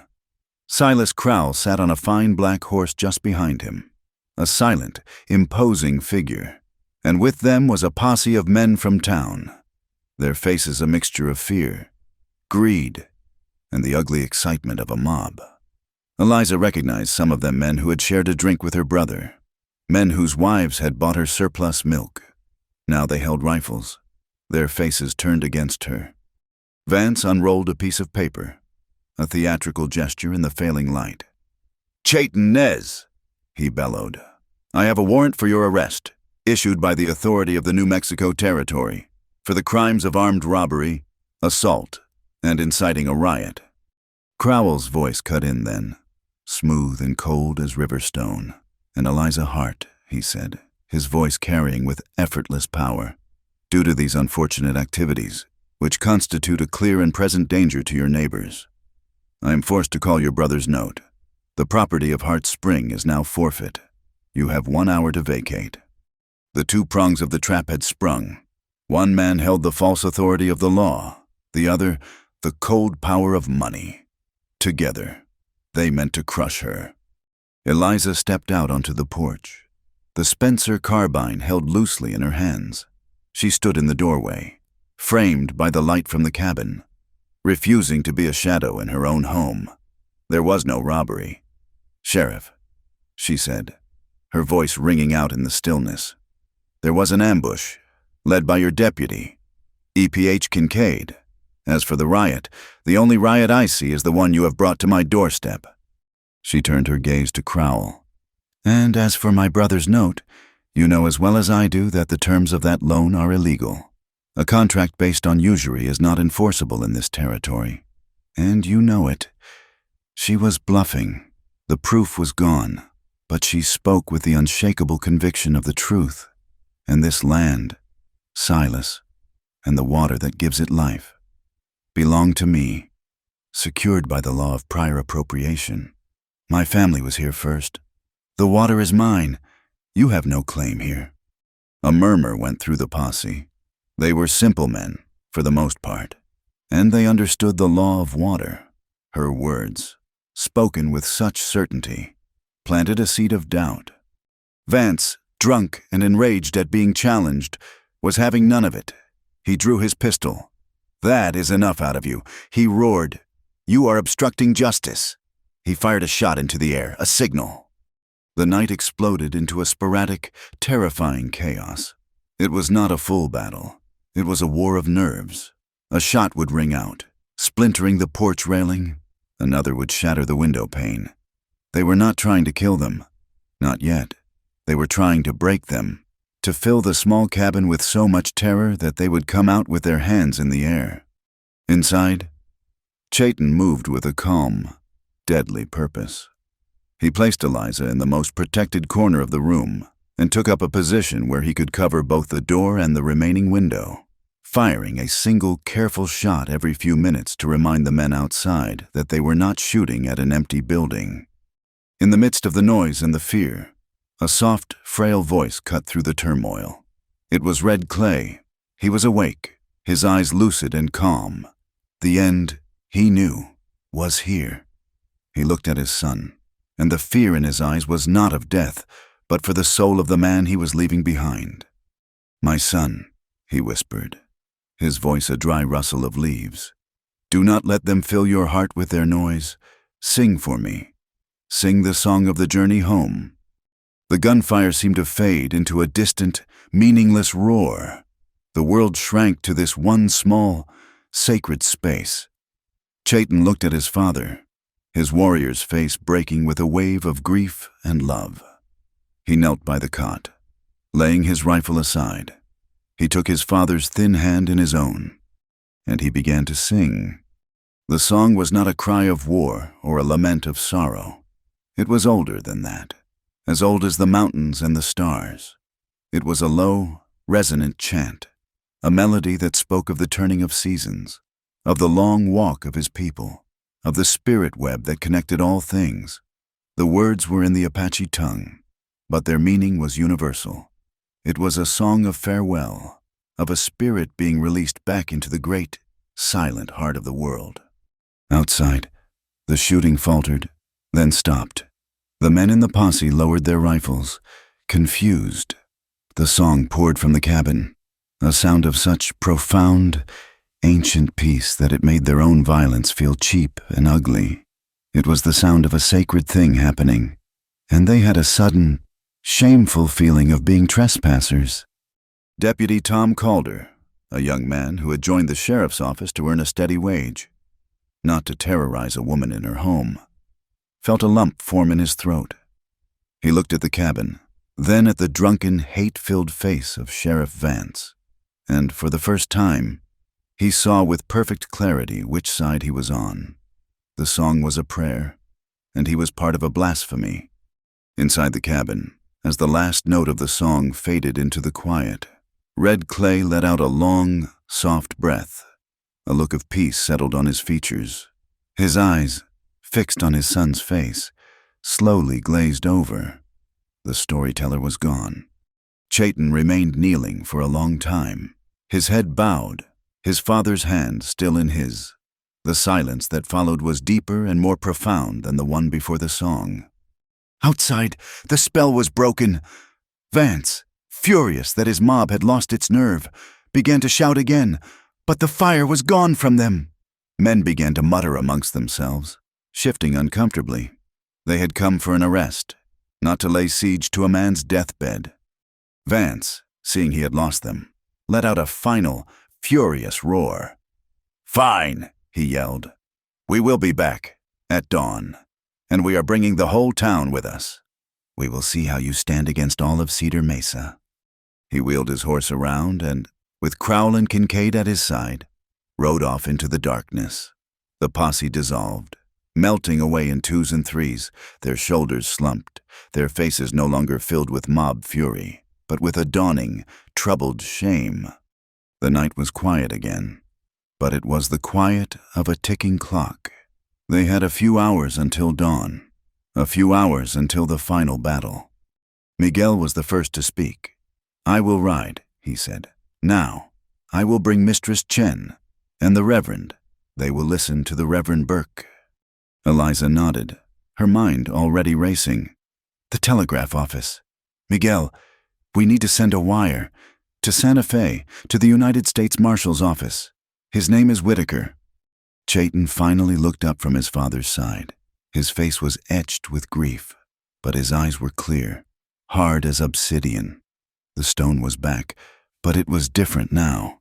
It was not a wall to hide behind. It was a foundation. His father had given him one last gift, a moment of peace in the heart of the storm, a reminder of who he was. Now, he would fight, not just for his life, but for the world his father had believed in, a world where a song was more powerful than a gun. The small group of allies began to plan, their voices low and urgent in the lamplit cabin, the body of the peaceful storyteller lying in their midst. They had no army. They had only the truth, and they had until dawn to find a way to make it heard. Dawn broke cold and gray over Hart's Spring, painting the landscape in shades of ash and bone. The night had been a long vigil, a quiet, shared space of grief and grim resolve. They had tended to Red Clay's body with a gentle, loving reverence, wrapping him in the finest of Eliza's blankets. His journey was over, but theirs was just beginning. There was no time to mourn. Dawn was the deadline Vance had given them, and they would not wait for him to bring the war back to their door. They would take it to his... They rode out as the first rays of sun touched the tops of the mesas, not as fugitives, but as sovereigns of their own small, besieged nation. Eliza rode Chayton's powerful Mustang, her back straight, the Spencer carbine resting in a saddle scabbard. Chayton rode double with Miguel, a silent, imposing figure whose grief had been forged overnight into a hard, diamond-like purpose. They were not running from a mob. They were riding to confront a town with its own reflection. Cedar Mesa was already awake, a nervous, buzzing hornet's nest. A crowd had gathered in the wide, dusty space between the sheriff's office and the general store. It was the entire town. It seemed ranchers in worn denim, merchants in stiff collars, women in their Sunday bonnets, their faces a mixture of fear, morbid curiosity, and a dark, simmering excitement. On the porch of his office, Sheriff Vance was holding court. He was already drunk, his face flushed, his voice a gravelly roar that carried across the square. He held a rifle in one hand and a bottle in the other, a perfect portrait of tyranny gone to seed. He was feeding the crowd a raw, bloody meal of fear and hatred. He spoke of savage raiders, of a lone woman led astray, her mind poisoned against her own people. He twisted their story into a threat to every home, every family in Cedar Mesa. Silas Crowell stood beside him, a stark contrast in his fine, dark coat.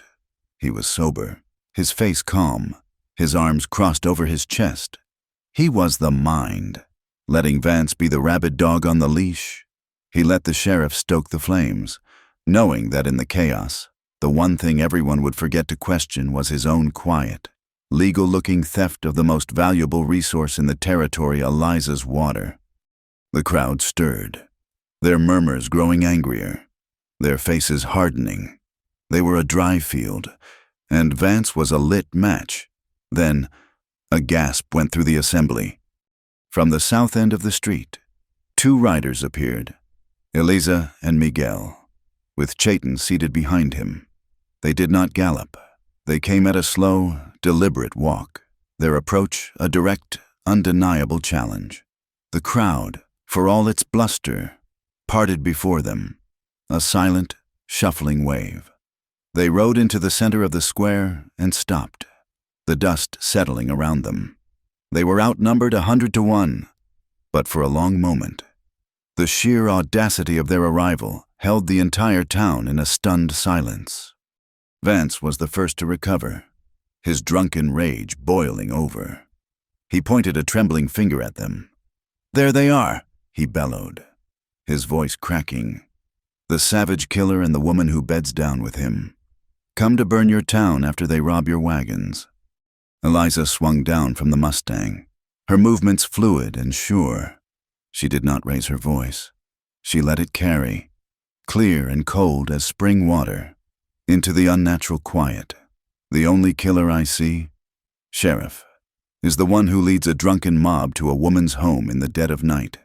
The only thief I see is the man who would use your badge to steal her land." Before Vance could retort, a new voice, quiet but firm, cut through the air. "She speaks the truth."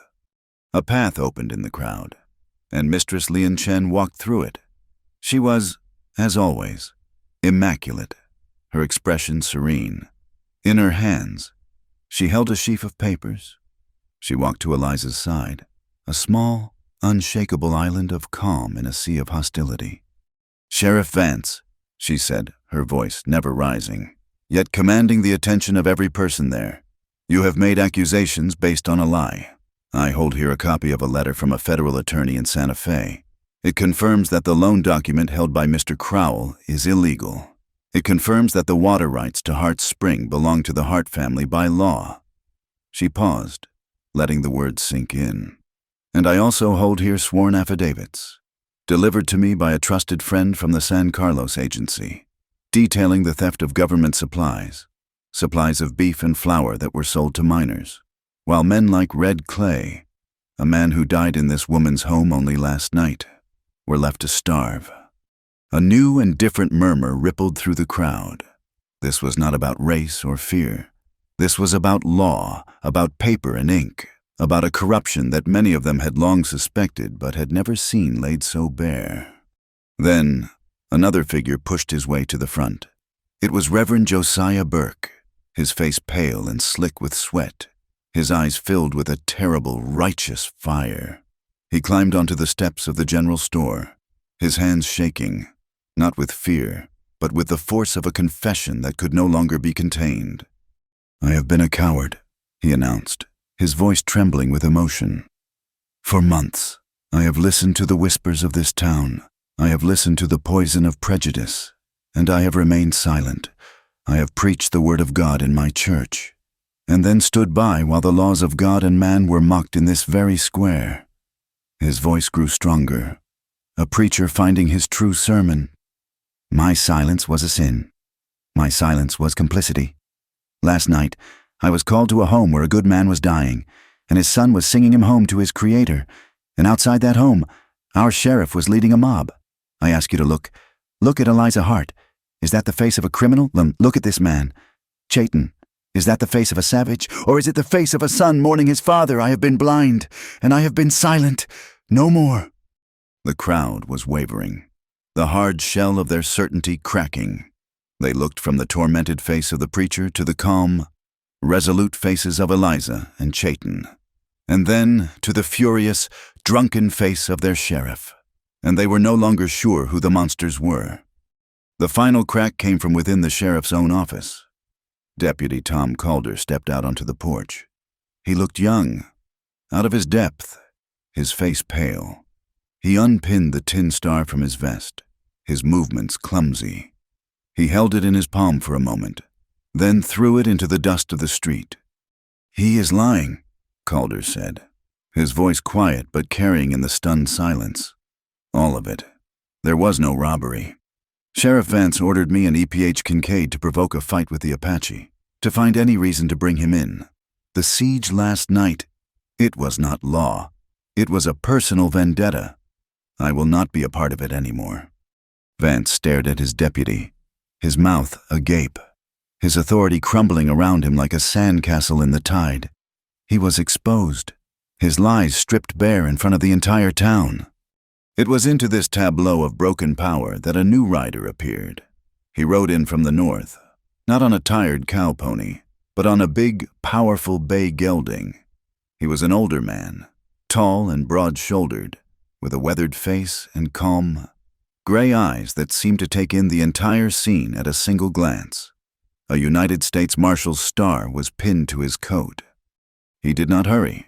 He rode his horse directly through the crowd, which parted for him as if by magic. He stopped in front of the sheriff's office, his gaze resting on Vance with a look of weary disappointment.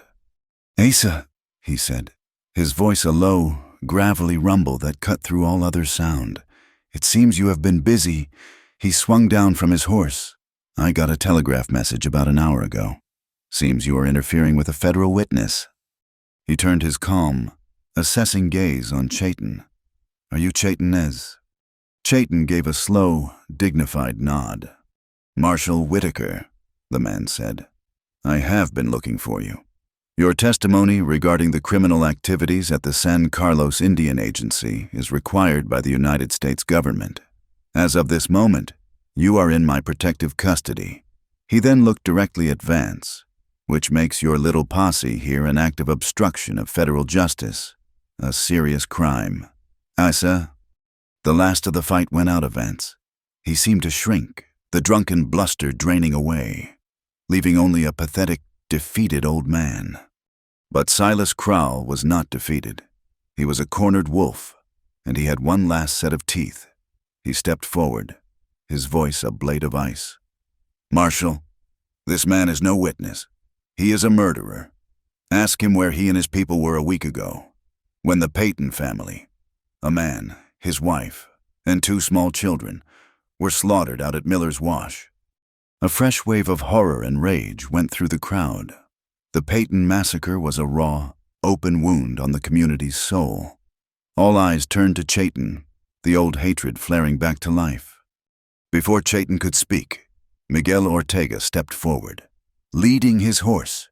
He was no orator, no lawyer. He was a man of the earth, and his evidence came from the earth itself. He pointed a long, calloused finger at Silas Crowell. "The men who killed the Paytons were riders on shod horses," Miguel said, his voice loud and clear. "I was one of the first men there. I saw the tracks. They were not the tracks of an unshod Apache pony. They were the tracks of heavy horses, shod in the Texas style, with a high caulk on the heel." He paused, letting every man who had ever shod a horse picture the mark. "It is an old rustler's trick. It is also the same shoe you use on all your own horses.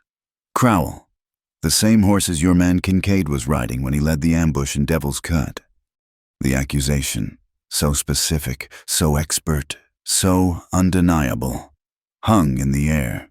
It was the final, devastating blow. The crowd turned as one, their faces no longer filled with fear of the Apache, but with a cold, dawning fury at the man who had lived among them, who had manipulated them, and who had used their darkest fears to cover his own bloody crimes. Marshal Whitaker's face was grim. He had seen enough. "Asa Vance," he said, his voice leaving no room for argument, "you are under arrest." He looked at the stunned Tom Calder. "Mr. Calder, I am reinstating you as deputy. For now, place this man in his own cell." He then turned his cold, gray eyes on Crowell. "As for you, sir, I would advise you not to leave town." He scanned the crowd. "I am also issuing a warrant for the arrest of one E.P.H. Kincaid, for attempted murder, and for questioning in the deaths of the Peyton family." The sun was fully up now, bathing the town square in a clear, honest light. The mob had dissolved, replaced by a community that had been forced to witness its own near damnation, and had, at the last possible second, stepped back from the brink. The reign of Asa Vance was over. The shadow of Silas Crowell was broken. Justice, in the clear light of day, had finally come to Cedar Mesa. The harsh, clarifying light of the town square gave way to the soft, sorrowful light of late afternoon back at Hart Spring. The confrontation had been a public spectacle of justice, a loud and necessary breaking of a fever. But this was a quiet, private act of love and farewell. There was a small hill just east of the cabin, a gentle rise crowned with a single, wind-sculpted juniper. It looked out over the vast expanse of the plains, toward the distant mountains where the sun was born each morning. This was where they chose to lay Red Clay to rest. There was no coffin, no preacher. There was only the earth, the sky, and the small group of people who had become his final family. Miguel had helped Chayton dig the grave, their shovels sinking into the dry, rocky soil with a steady, rhythmic grit. Now, they stood beside it, the silence broken only by the low whisper of the wind through the juniper's branches.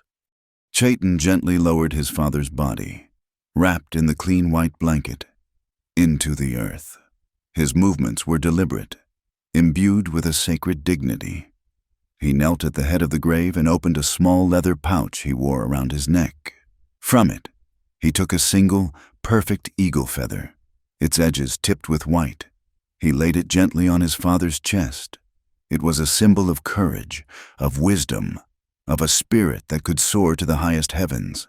Then he took a pinch of dark, rich earth from the pouch, earth he had carried from their ancestral lands, and sprinkled it over the blanket, a final tether to the spirit web, a promise that he would never be disconnected from his home.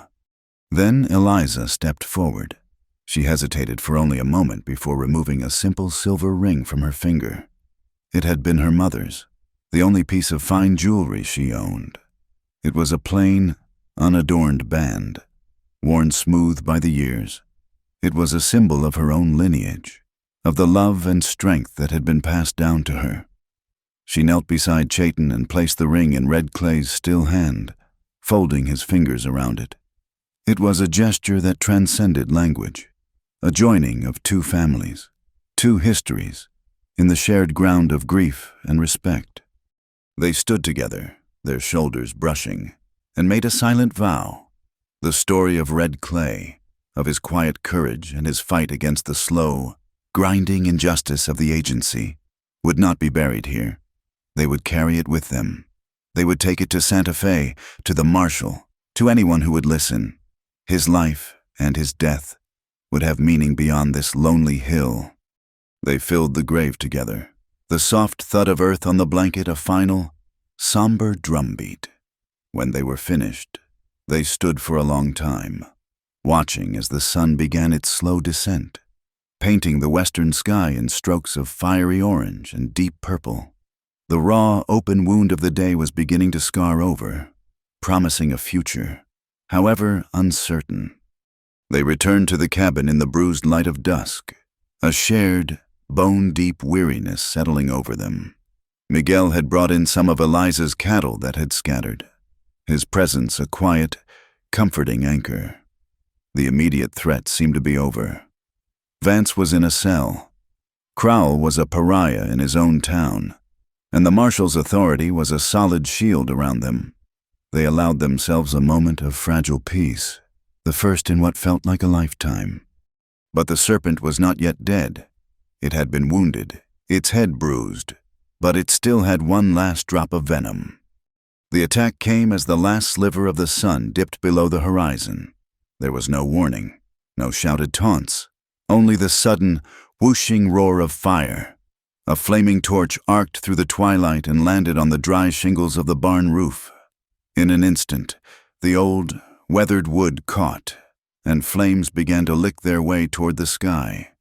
Chayton and Miguel were out of the cabin in a flash, grabbing buckets.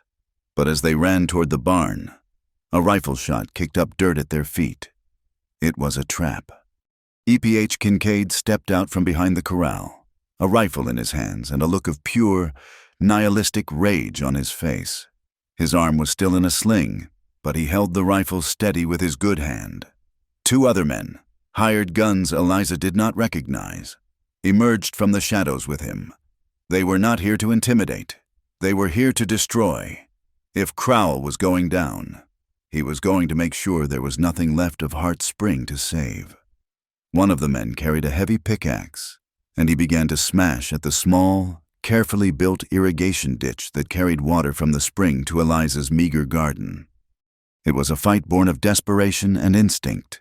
Eliza, inside the cabin, did not panic. She grabbed the Spencer carbine.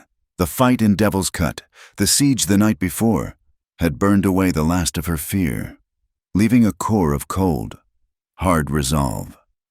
She remembered Chayton's lessons. She remembered the dying sun. She smashed the glass of the remaining window with the butt of the rifle. The men outside were facing east, toward the burning barn. The setting sun was directly behind her, a blinding ball of orange fire. When she poked the barrel of the Spencer through the broken window, they would be looking straight into the glare. Chayton and Miguel had taken cover behind the water trough, pinned down. Kincaid was yelling, his voice raw with fury, telling them to come out and die. Just then, a strange, mournful sound echoed from the hills behind the cabin. It was the low, powerful blast of a vaquero's horn, a sound used to call cattle from long distances. Miguel's eyes widened. He had given his own horn to Eliza's brother years ago. He knew she kept it on the mantelpiece. The sound, unexpected and alien, startled Kincaid and his men. For a fraction of a second, they turned toward the sound, wondering if a whole troop of riders was about to descend on them. It was the opening they needed. Chayton rose from behind the trough, firing not at Kincaid, but at the man with the pickaxe, his shot hitting the man's leg and sending him down with a howl of pain. At the same moment, Eliza fired from the window, blinded by the setting sun. Kincaid did not even see where the shot came from. The bullet tore through the wood of the corral fence next to his head, sending splinters into his face. He staggered back, momentarily stunned. Miguel, a coil of rope in his hand, moved with a speed that belied his years. He swung the lariat in a single, fluid motion. The loop sailed through the air and settled perfectly over Kincaid's head and shoulders, pinning his good arm to his side. Before Kincaid could recover, Miguel had pulled the rope taut, and the hired gun was on the ground, disarmed and helpless. The third man, seeing his leader down and his partner wounded, threw down his rifle and raised his hands in the air. The fight was over as quickly as it had begun. It had not been a glorious battle, but a short, brutal, and practical affair of tactics and timing. They tied Kincaid securely to one of his own saddle horses. Under the cold, menacing stare of Chayton and the weight of his own defeat, his bluster evaporated, replaced by a desperate, whining self-preservation. He started talking. He told them everything. How Crowell had paid him and his men to disguise themselves as Apache raiders. How the Peyton family had not been a target, but had accidentally stumbled upon them altering the brands on a herd of stolen cattle. and had to be silenced. How Crowell had orchestrated the entire campaign of terror against Eliza, all to get his hands on her water. It was a full and complete confession, a final, ugly epitaph for Silas Crowell's empire. They sent Miguel into town with the prisoners and the confession.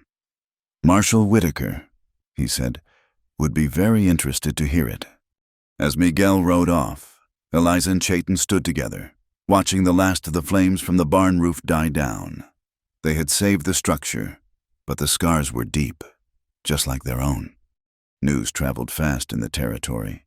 By the next morning, they heard the end of the story from Tom Calder, who rode out personally to tell them. Silas Crowell had not waited for the marshal to come for him. He had tried to run. He had pushed his horse to a full gallop, heading for the old wooden bridge that crossed the river south of town. But Marshal Whitaker had anticipated his move.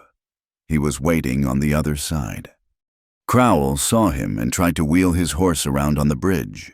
The animal, already panicked, shied violently. A rotten plank gave way under its flailing hooves. There was a scream of terror from both man and horse, and then a great, splintering crash. There was no final speech, no dramatic showdown, just the cold, impartial justice of gravity and rotten wood. Silas Crowell's greed had built him a kingdom, and in the end, it had swallowed him whole. The seasons turned, and the land, which had been a witness to so much violence and sorrow, began to heal. The first rains of late autumn came, washing the dust from the air and settling the ghosts that had haunted the territory. The water ran clear and strong in the creek at Hart's Spring, no longer marked by the angry red X of a thief. In Cedar Mesa, a different kind of cleansing was underway. The fall of Silas Crowell and Asa Vance was as swift and as total as their reign had been absolute. With Kincaid's confession, Crowell's empire of fear and stolen land crumbled into ruin.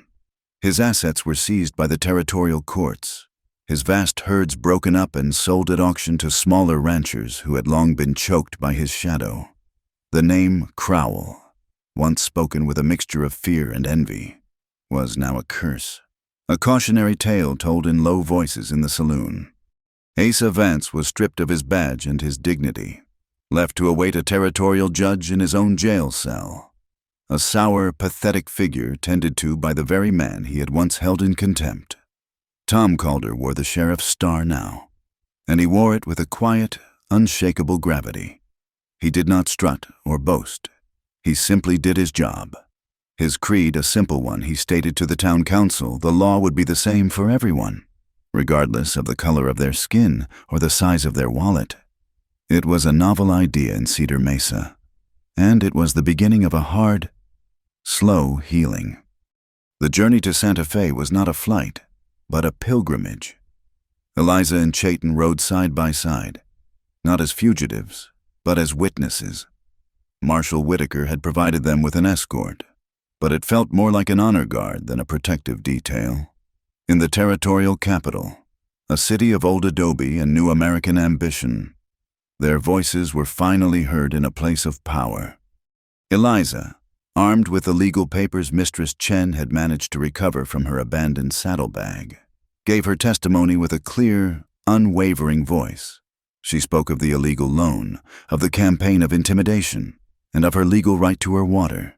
The officials listened, their faces grim, and when she was finished, her claim to Hart's Spring was recorded and stamped with the seal of the territory, making it as solid and as permanent as the land itself. Chayton's testimony was a quieter, more devastating affair. He spoke before a federal commission investigating the Bureau of Indian Affairs. He did not speak with anger, but with a profound, sorrowful clarity. He told the story of his father. He spoke of the spoiled flour, the threadbare blankets, the slow, deliberate starvation of a proud people. He laid the truth bare, and the commission, for once, was forced to listen. The agent at the San Carlos reservation was removed, and a new one was sent, along with a full allotment of federally mandated supplies. It was not a perfect solution. It did not erase the generations of betrayal, nor did it magically mend the spirit web. But for the first time in a long time, The children would not go to bed hungry. It was not a fairy tale ending, but it was a beginning, a small patch of earth where a seed of hope could be planted. They returned to Heart Spring not to a place of siege, but to a home. And in the golden light of an October afternoon, they were married. They had 2 ceremonies, 2 celebrations of the new life they were weaving together. The first was on the hill where red clay was buried. Only Miguel was there to witness. Chayton, dressed in simple, clean buckskin, stood with Eliza before the grave. There were no vows in English. He spoke in the Apache tongue, his voice a low, resonant murmur that blended with the wind. He was not just speaking to her. He was speaking to the land, to the sky, and to the spirit of his father. He was pledging himself to the spirit web and welcoming her into its heart. He placed a simple, beaded bracelet on her wrist, and she, in turn, tied a new silk kerchief, the color of the desert sky, around his neck. They were bound. The second ceremony was in the small, newly swept church in Cedar Mesa. Reverend Burke officiated, his voice no longer filled with fear, but with a deep, resonant joy. The church was not full, but it was not empty. Mistress Chen was there, her face a quiet portrait of happiness. Tom Calder stood as a witness, his new badge gleaming on his chest. Even a few of the townspeople, their faces a mixture of shame and a dawning respect, stood in the back pews, silent observers of the new world being born in their midst. Eliza wore her mother's simple blue dress, and in the quiet of the church, they spoke the old words, their promises echoing in the rafters, a public declaration that love had taken root in the most unlikely of soil. Life settled into a new rhythm, the rhythm of building. They combined their names and their skills, and the Nez Hart Ranch was born.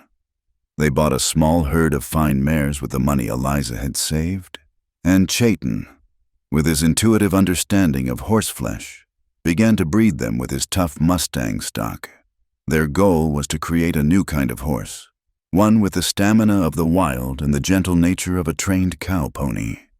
The barn was rebuilt, its fire-scarred timbers replaced with new, strong ones. It was larger now, with stalls for the new horses and a hayloft that smelled of sweet alfalfa. They became teachers, in their own quiet way. Children from town, who had once been taught to fear the very sight of an Apache, now came to the ranch on Saturdays. Chayton, patient and calm, taught them how to sit a horse, how to read the clouds for weather, how to listen to the language of the land. And in the evenings, by the fire, Eliza would read to them from books, and Chayton would tell them the old stories, the stories of coyote and eagle, weaving the two worlds together, one child at a time. The first heavy rain of the season came on a cold November night. It drummed a steady, soothing rhythm on the new roof of the cabin, a sound of life, of a deep and abiding peace. Inside, the hearth fire crackled, casting a warm, dancing light on the room. The air was filled with the rich smell of roasting meat and strong coffee. The scars were still there, a long, pale line on the door where Kincaid's bullet had struck, the memory of the fire in the rafters of the barn, the quiet ache in their hearts for the old storyteller who slept on the hill. But the wounds were no longer raw. Eliza sat at the table, mending a tear in one of Chayton's shirts. Her fingers brushed against the small leather pouch he had given her, the one that held the sacred earth from his father's grave. She wore it always, a constant, silent reminder of the journey that had brought them here.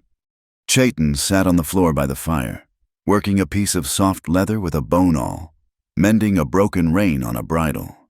He looked up, the firelight catching the warmth in his eyes, and saw her watching him. A slow smile touched his lips. "You are quiet tonight," he said, his voice a low, comfortable rumble. She smiled back, a playful glint in her eyes. "I was just thinking," she said, "for a man who once told me I would ruin him, you seem to be holding up remarkably well." He let out a soft laugh, a sound that was still new and wonderful to her ears. "I was not wrong," he said, his eyes full of a love that was as vast and as deep as the night sky outside. "You did ruin me.